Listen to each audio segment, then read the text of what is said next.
Students, welcome back to my channel. Today I am going to solve Ray Martin প্রশ্নবিদ্যা 2024 আমরা third সামেটিভে 10 নম্বর স্কুলটি solve করব class 7 এর passage দিয়েছে the x থেকে প্যাসেজটি পড়ছি দেখো Velan was perfectly contented and happy Velan ছিল পুরোপুরি সন্তুষ্ট এবং সুখী he demanded nothing more of life জীবনে আর তার কোনো চাহিদা ছিল না As far as he could see, the people in the big house to seem to be equally at peace with life.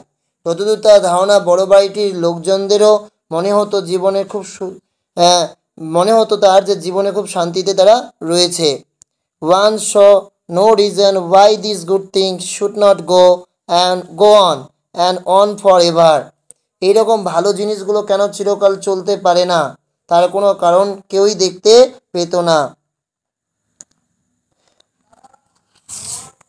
But death peeped around the corner. কিন্তু মৃত্যু গোপনে উকি দিল One midnight he was awakened and told that the master was dead. এক মাঝরাতে তাকে ঘুম থেকে তুলে জানানো হলো মালিক মারা গেছে What is to happen the garden and to me? বাগানের আর আমার কি হবে The sons are not good, he thought at once. ছেলেরা তো ভালো নয় সে সঙ্গে সঙ্গে ভাবলো And his fears proved to be not entirely groundless. আর প্রমাণিত হলো যে তার এই ভয়টা পুরোপুরি ভিত্তিহীন ছিল না The sons were no good really. সত্যি ছেলেরা কোনো ভালো ছিল না বা কাজেরও ছিল না They stayed for a year more and quarreled among themselves and went away to live another house.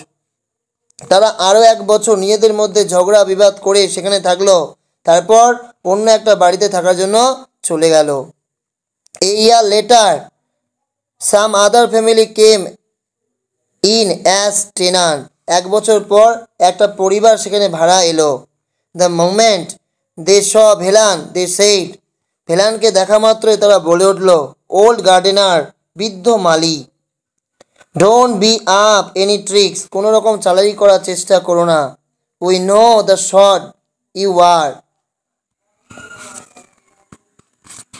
তোমরা যে কেমন তা আমরা ভালো করেই জানি we will sack you if you don't behave yourself তুমি যদি সামলে না চলো তাহলে তোমাকে কাছ থেকে বরখাস্ত করে দেব ভেলান ফাউন্ড লাইফ ইনটলারেবল ভেলানের কাছে জীবন দুঃসহ মনে হয়ে উঠল this people had no regard for a garden এই লোকজনদের বাগানের প্রতি কোনো শ্রদ্ধা ভক্তি ছিল না fortune however soon favoured him যাই হোক শীঘ্রই ভাগ্য সহায় হলো দ্য টেনান্টস লেফট ভাড়াটিয়ারা চলে গেল the house was locked up for few years কয়েক বছরের জন্য বাড়িটা তালাবন্ধ হয়ে রইল Occasionally, one of the sons of the late owner came round and inspected the garden. মাঝে মাঝে প্রয়াত বাড়িওয়ালার ছেলেদের একজন আসতো আর বাগানটা দেখে শুনে যেত Gradually even this ceased. ধীরে ধীরে তাও বন্ধ হয়ে গেল They left the keys of the house with Velan তারা বাড়ির চাবিটা ভেলানের কাছে রেখে গিয়েছিল Occasionally, a prospective tenant came down had the house open and went away after remarking that it was a ruins. মাঝে মধ্যে সম্ভাব্য কোনো ভাড়াটিয়া আসতো বাড়িটা খোলা হতো তারপর বাড়িটা একদম নষ্ট হয়ে গেছে এই বলে তারা চলে যেত A years later another tenant came and then another and then a third. এরপর এক বছর বাদে আরেকজন ভাড়াটিয়া তারপর আরেকজন তারপর তৃতীয় আরেকজন এলো No one remained for more than few months. কেউই কয়েক মাসের বেশি থাকলো না And then the house acquired the reputation of being haunted. আর তারপর সেটা একটা ভুতুড়ে বাড়ির দুর্নাম অর্জন করলো এই যে এখানে প্যাসেজ রয়েছে No one stay in the house কি ছিল না more than few months অর্থাৎ কয়েক মাসের বেশি ছিল না One midnight Velan was told একদিন মাঝরাতে ভেলানকে বলা হয়েছিল that the master of the house was dead বাড়ির যে মালিক প্রভু সে মারা গেছে। Velan fears prove to be not entirely groundless. They left the keys of big house with Velan. এরপরে রয়েছে true false. Velan was very unhappy in the big house. True না false? False হবে, কারণ ভেবার কী ছিল? খুশি ছিল। প্রথম লাইনে আছে Velan was perfectly contented and happy. এরপরে রয়েছে the sons of the master lived happily in the big house after their father's death. অর্থাৎ ছেলেগুলো, প্রভুর যে ছেলেগুলো ছিল, মালিকের যে ছেলেগুলো, তারা সুখে শান্তিতে ওই বড় বাড়িতে ছিল বাবার মৃত্যুর পর। False. They quarrel among themselves. তারা একে অপরের সাথে কী করতো? ঝগড়া করতো। The tenants had no regard for the garden. ভাড়াটিয়াদের কী ছিল না? কোনো করুণা ছিল না বাগানের প্রতি। ট্রু না false? True. This people had no regard for a garden. এরপরে রয়েছে প্রশ্ন দুটো। Did the sons of landowner visit the house regularly? প্রতিদিন কি আসতো? নো। অ্যাট ফার্স্ট প্রথমত they use to play occasional visit, মাঝে মাঝে আসতো to the house. Later they drop, তারা সেটাও বন্ধ করে দিল that practice too. What reputation did the house acquire? কোন রেপুটেশন অর্জন করেছিল বাড়িটি? লাস্টের দিকেই রয়েছে লাইনটা, তাই না? দেখো, the house acquired the reputation of being haunted. এই লাইনটা লিখে দিতে হবে, আমি উপরে লিখে দিচ্ছি। দ্য হাউস অ্যাকোয়ার্ড, বাড়িটি অর্জন করেছিল the reputation of being haunted, তো ভুতুরে বাড়ির দুর্নাম সে অর্জন করেছিল এখানে। হ্যাঁ, সুনাম না, এটা দুর্নাম। এরপর রয়েছে আমাদের কবিতা। সেই কবিতাটির নাম কি? Old John with white hair. সাদা চুলের বুড়ো জন। Dash laugh away care. ভাবনা চিন্তাকে হেসে ওড়ায়। Sitting under the oak among the old folk. Oak গাছের নিচে বসে বুড়ো লোকজনদের মাঝে। They laugh at our play, তারা আমাদের খেলা দেখে হাসে। অ্যান্ড শুন দে অলসে, তারা একটু পরে সবাই বলে। কি বলে? such were the joys when we all girls and boys। তারা বলে এইরকমই ছিল মজা যখন আমরা সবাই ছিলাম ছোট্ট ছেলে মেয়ে। In our youth time were seen on the ইকোইন গ্রিন, আমাদের ছেলেবেলা দেখা যেত প্রতিধ্বনিত সবুজে। Till the little ones weary, ছোটরা যতক্ষণ না ক্লান্ত, খুবই ক্লান্ত হয়ে পড়ত। No more can be merry, আনন্দোচ্ছল হতে পারে না আর, চালিয়ে যেত। দ্য সান ডাজ ডিসেন্ড, সূর্য যখন কি হতো? অস্ত যেত। And our sports have an end, আমাদের খেলাধুলা কি যেত? ফুরিয়ে যেত, শেষ হতো। Round the laps of their mother many sister and brother, মায়ের কোলের ঘিরে তখন অনেক ভাই বোন। Like birds in the nest are ready for rest, পাখিরা যেমন তাদের বাসায় বিশ্রাম নিতে প্রস্তুত। And sports no more seen on the darkening green, খেলাধুলা দেখা যায় না আর অন্ধকারে হয়ে আসা সবুজে। এই ছিল প্যাসেজ, দাগিয়ে নিবে। দ্য ওল্ড ম্যান হ্যাজ, কোন হেয়ার? বৃদ্ধ লোকটি ছিল white hair, C number. The old man are sitting under, কিসের নিচে বসেছিল? A number, tree. When the sun sets, যখন সূর্য ডুবে যেত, দ্য চিলড্রেন বিকাম, কি হয়ে যেত? ওয়ারি, ক্লান্ত, খুবই ক্লান্ত।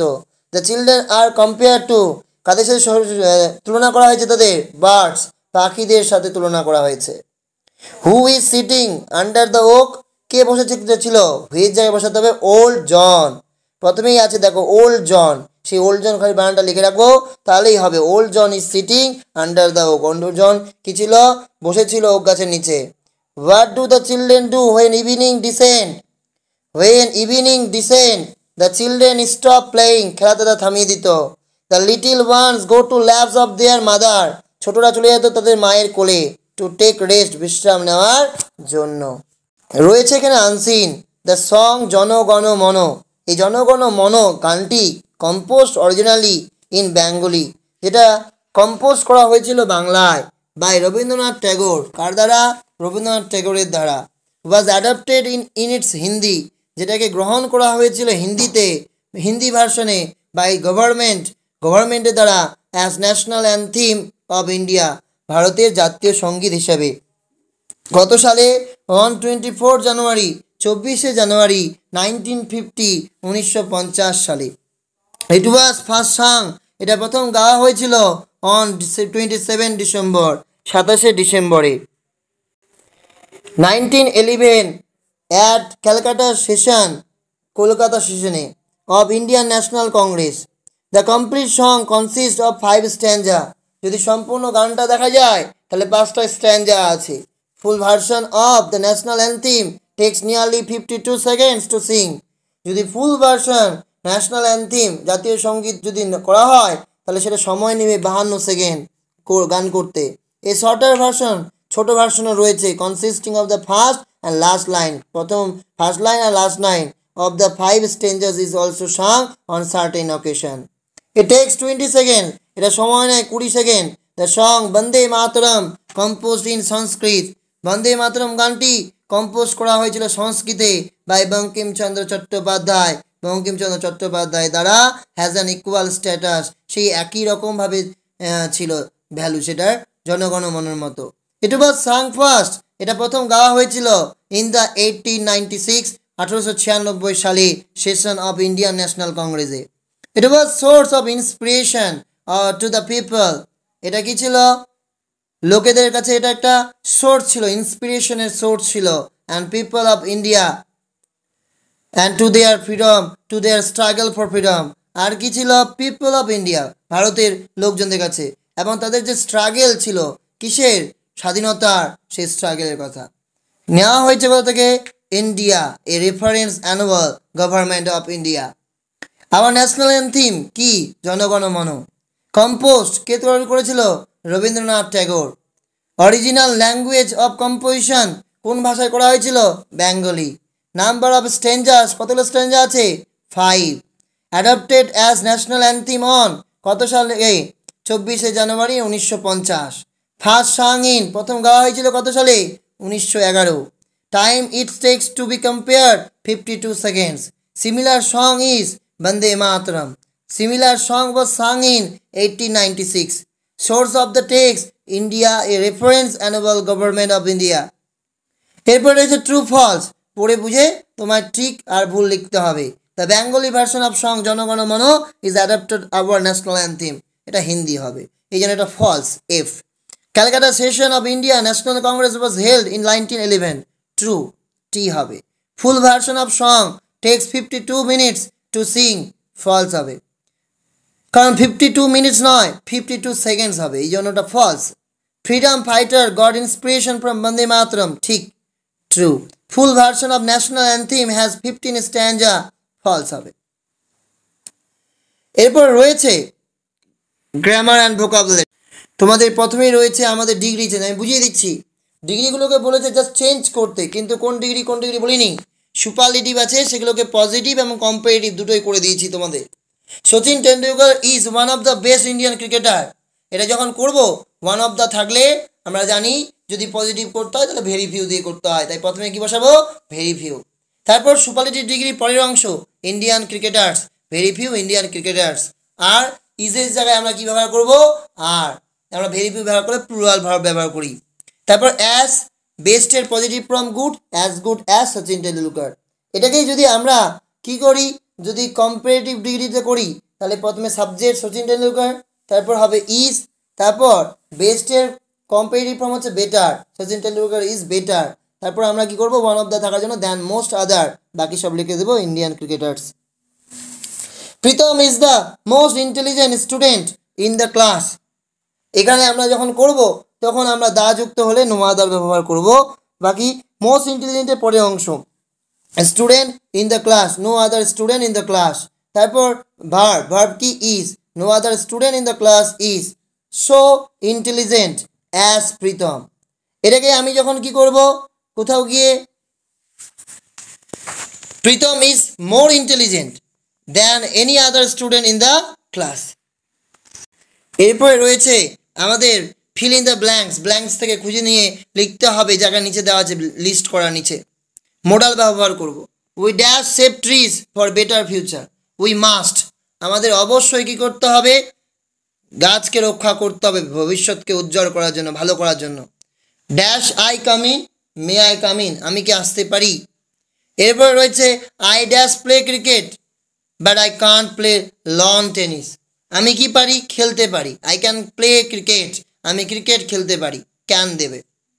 এবার I dash see you tomorrow, এখানে দেখো টুমরো মানে আগামীকাল, এই জন্য উইল সি দেবো, WILL উইল, তারপর see, I will see you বা আই শ্যাল সি ইউ দিতে পারো। Ali dash this book since morning, Ali কি করছে, সেই সকাল থেকে এই বইটি পড়ছে, এই জন্য হ্যাজ বিন রিডিং করো, হ্যাজ বিন, তারপর রিডের সাথে ING, reading, has been reading, Ali has been reading since morning, সকাল থেকে সে পড়ছে। The train dash before the reach station, এখানে হ্যাড লেফট করো, HAD had, LEFT left, had left, কেন, কারণ এটা হচ্ছে পাস্ট পারফেক্ট। দ্য ট্রেনটি চলে গিয়েছিল before the reach the station, আচ্ছা তারা স্টেশনে পৌঁছানোর আগে ট্রেনটি কী করেছিল, ছেড়ে চলে গেছিল। The cold wind dash hard, ব্লোয়ের জায়গা লিখো ব্লিউ, BLEW, ব্লিউ মানে কি, জোরে ঠান্ডা বাতাস জোরে বইছিল। I dash finish my work when I Mukta came to see me, I was finishing, আমি কি করছিলাম, I was, WAS was, I was finishing, finish লিখে তার সাথে আইএনজি, ফিনিশিং, তাহলে কি হয়, I was finishing my work, আমি কি করেছিলাম, আমি আমার কাজটি শেষ করিতেছিলাম যখন Mukta came to see me, যখন মুক্তা আমায় দেখতে এসেছিল। এরপরে বলেছে there are 2 blanks in each sentence, প্রতিটা সেন্টেন্সে দুটো করে ফাঁকা জায়গা আছে। There are some words given in the list, নিচে কিছুটা শব্দ দেওয়া আছে। ইউজ সেম ওয়ার্ড, দুটো সেম ওয়ার্ডই ব্যবহার করব, to fill the both blanks of sentence, দুটো শব্দই ব্যবহার করতে হবে। যদিও, though he is a dash riser, fast riser, প্রথমে লিখব, প্রথমেটাতে হবে first riser. He never starts dash for office, he never starts late for office, যেহেতু সে ফার্স্ট রাইজার, খুব আগে উঠে, এই জন্য সে কখনো কিন্তু অফিসে লেট করে না। He has dash cars, he has late cars, পুরাতন দিনে কার রয়েছে, but he never drives fast, তবে লেট কার রয়েছে কিন্তু সে কখনো দ্রুত চালায় না, he never drives fast. He has late cars but he never drives fast. এরপরে বলেছে আন্ডারলাইন করতে হবে পার্টিসিপল অ্যাডজেক্টিভ। পার্টিসিপল অ্যাডজেক্টিভ কি, দেখতে অ্যাডজেক্টিভের মতো, কাজ করে ভার্বের মতো। Vitamin E helps, vitamin E সাহায্য করে to slow down the aging process, তো এজিং, এই ভিটামিন ই কিন্তু তোমাকে স্লো করে দেয় তোমার কি এজিং প্রসেস, অর্থাৎ বার্ধক্যের যে তুমি যাচ্ছ সেটাকে তোমাকে কমিয়ে দেয়, বুড়া যে হচ্ছ সেটাকে কমিয়ে দেয়, ঠিক আছে, এজটাকে কমিয়ে দেয়। তাহলে এখানে কি হবে, তাহলে এজিংটা হবে আমাদের পার্টিসিপল অ্যাডজেক্টিভ, এজিংয়ের নিচে দাগ দিয়ে দাও। She threw away the withered flowers from the vase, সে ছুঁড়ে ফেলেছিল কোন flower, withered flowers from the ভেস।